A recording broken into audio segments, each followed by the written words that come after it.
बड़ी श्रद्धा के साथ, बड़े प्यार के साथ, बड़े अदब के साथ चौधरी देवीलाल जी की 108 जन्म शताब्दी मना रहे हैं।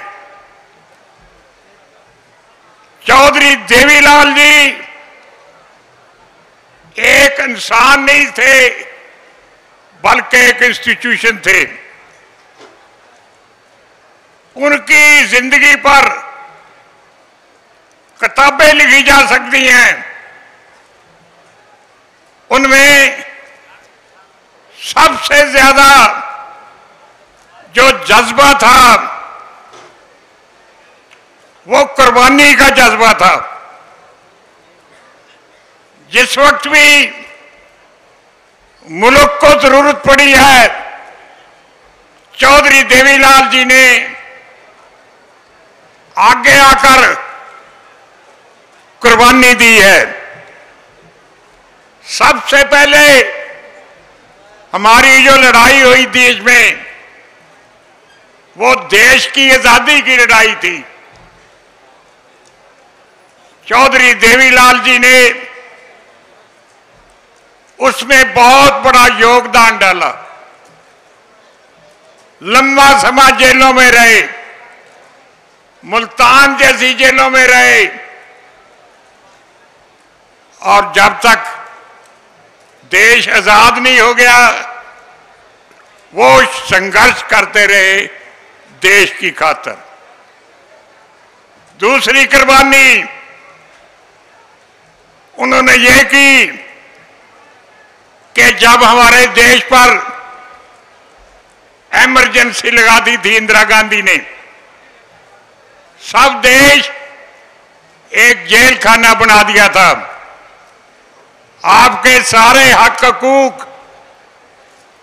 खत्म कर दिए थे, ना कोई बोल सकता था, ना कोई लिख सकता था।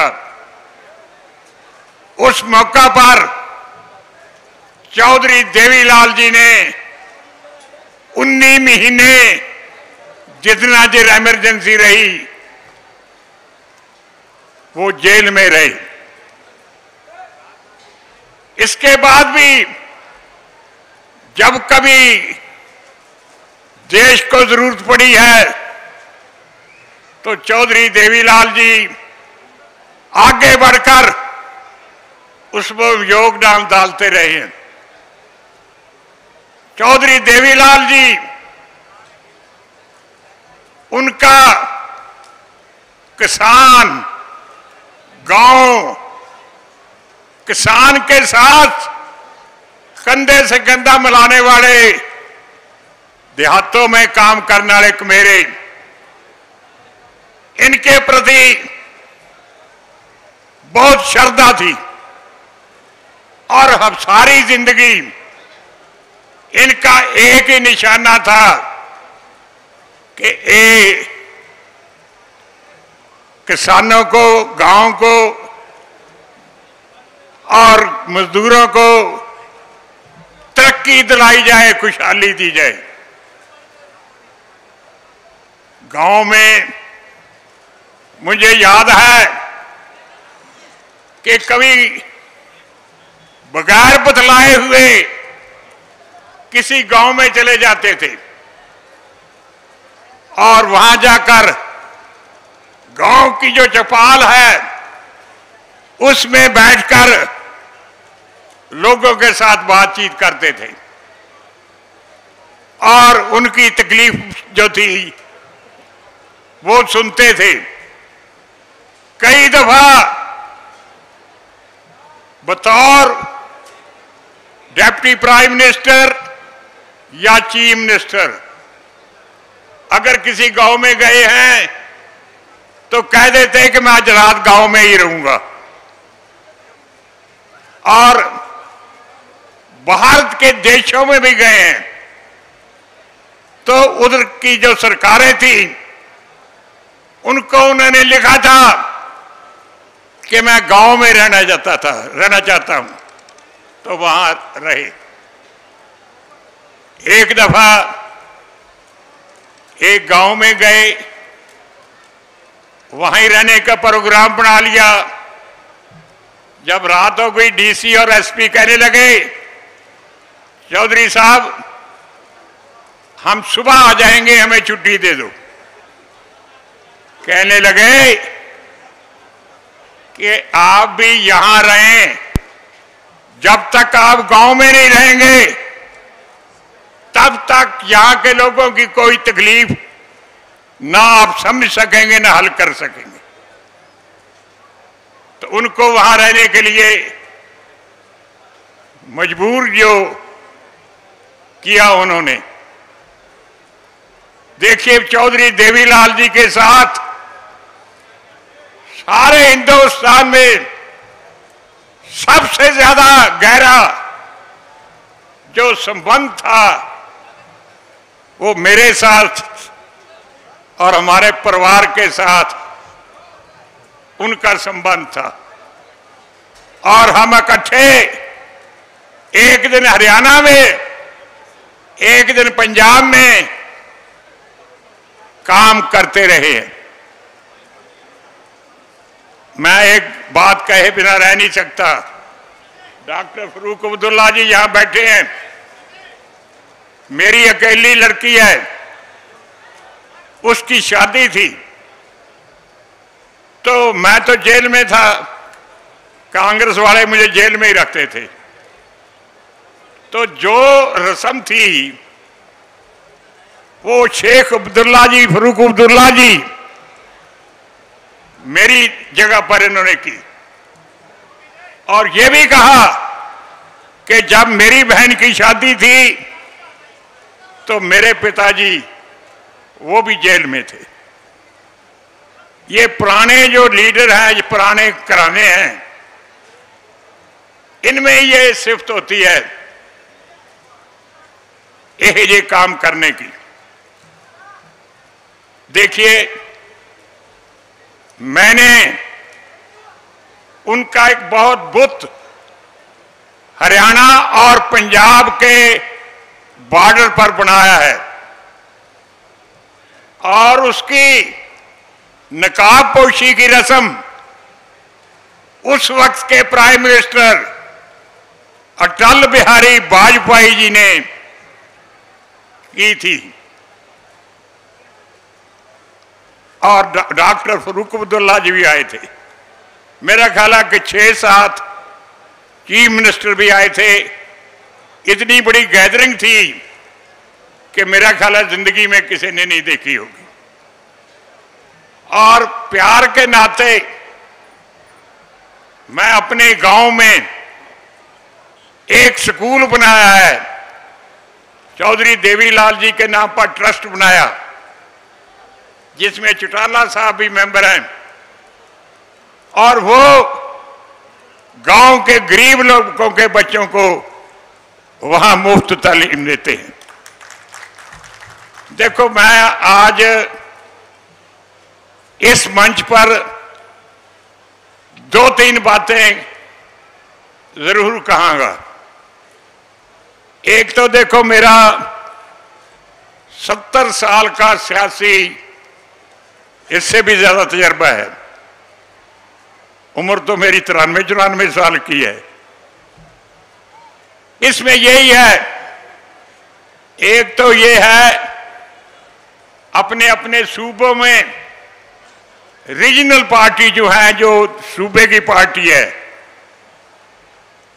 उसकी सरकार बनाई। जो लोग आपकी तकलीफें जानते नहीं, दिल्ली में बैठे हैं, कभी गांव देखा नहीं, कभी गरीब किसान की, मजदूर की तकलीफ नहीं देखी, वो आपकी तकलीफ का क्या हल कर सकते। इस करके जब तक आप रीजनल पार्टी को शक्ति नहीं देंगे उस वक्त तक आपका कुछ नहीं बनेगा। दूसरा, मंच पर बहुत सीनियर देश के नेता बैठे हैं। मैं इन सब को बेनती करूंगा कि रीजनल पार्टी सारे देश की इकट्ठी करे चौटाला साहब, चौधरी वीरेंद्र सिंह जी ये काम कर सकते हैं, त्यागी साहब भी कर सकते हैं। जब तक आप इकट्ठे नहीं होंगे आपका कुछ नहीं बनेगा। इकट्ठे होने से ही आप अपनी ख्वाहिशात पूरी कर सकते हैं। मुझे याद है कि इमरजेंसी के दिनों में हम तिहाड़ जेल में थे। वहां तकरीबन सारी पार्टियां जो अपोजिशन की है, कांग्रेस के खिलाफ थी, उनके नेता वहां थे। और फिर मेरे कमरे में जहां मैं रहता था वहां उनकी सबकी मीटिंग की और कहा कि इकट्ठे होकर एक पार्टी बनाओ, तब आप कुछ देश की भलाई के लिए काम कर सकते हैं। और उन्होंने जनता दल पार्टी बनाई जिसकी हुकूमत आई। सबसे बड़ी उसका जिक्र हो चुका है कि कुर्बानी की हद है। पहली नॉन कांग्रेस गवर्नमेंट में सारे एमपी ने चौधरी देवीलाल जी को हिंदुस्तान का प्राइम मिनिस्टर के लिए चुन लिया। तालियां बज गई।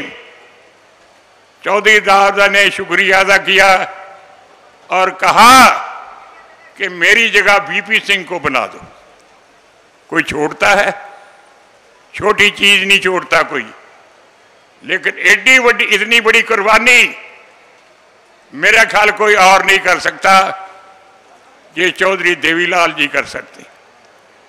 सादगी थी उनमें, रहने बहने की सादगी, खाने पीने की सादगी, सादा जिंदगी और कुर्बानी उनकी जिंदगी का एक बहुत बड़ा हिस्सा था। इसलिए मेरी खास करके मंच पर बैठे जो लीडर होंगे, मेरी तो उम्र कुछ ज्यादा होगी, मुझसे जब इतनी हिम्मत नहीं होगी कि सारे देश की पार्टियों को इकट्ठा करूं। लेकिन चौटाला जी अभी भी इनमें बहुत हिम्मत है। मैं तो हैरान हो गया हूं कि कितनी हिम्मत है इनमें। कहते मैं हरियाणा के एक एक गांव में जाऊंगा। हर एक गांव में नहीं, चौधरी साहब हर एक स्टेट में जाएं और अपोजिशन में जो लीडर है उनको इकट्ठा करके एक मंच पर लाएं। देखो आप, हमारे पंजाब का क्या हाल हो रहा है। क्योंकि दिल्ली के हाथ में सब कुछ है, थोड़े दिनों में 4 चीफ मिनिस्टर बदले हैं। एक को बना देते हैं, अगले दिन उसको उठा देते हैं, और किसी को बना देते हैं, तीसरे दिन और किसी को बनाते हैं, चौथे और किसी को बना देते हैं। कितनी बुरी बात है। ये हाई कमांड वो होती है जो एक फैसला करे और उस पर पूरा रहे। लेकिन उनको मालूम ही नहीं होता कि कौन चीफ मिनिस्टर के काबिल है और कौन मिनिस्टरों को काबिल है। इसलिए इस झंझट में पड़े रहते हैं। इसलिए भाइयों, मैं आपका बड़ा शुक्रगुजार हूं। चौटाला साहब ने मुझे हुक्म किया था कि आप जरूर आए। मैंने कहा मैंने डॉक्टरों ने मना किया है, सेहत ठीक नहीं। पर जहां चौधरी देवीलाल जी का नाम आ जाता है तो फिर तो मुझे जितना भी भावे तकलीफ हो, मैं उनके समागम में जरूर जाता हूं। तो आज के दिन की सबको बधाई, चौटाला साहब को और उसके परिवार अबे चौटाला जी को सबको बधाई। और मैं आपको यही कहूँगा कि ये जो लोग आप आए हैं, ये एक एक वर्कर बन जाएं और अगली जो गवर्नमेंट है वो उन लोगों की बने जिनको आपकी तकलीफ़ों का पता है, जो गांव में रहते हैं, गांव का, किसान का, मजदूर का, जिनको इल्म है। इसलिए मैं ज़्यादा देर खड़ा भी नहीं रह सकता, ज़्यादा बोल भी नहीं सकता। मेरी इतनी हाजिरी लुआएं, मैं बहुत बहुत आपका शुक्रगुजार हूँ।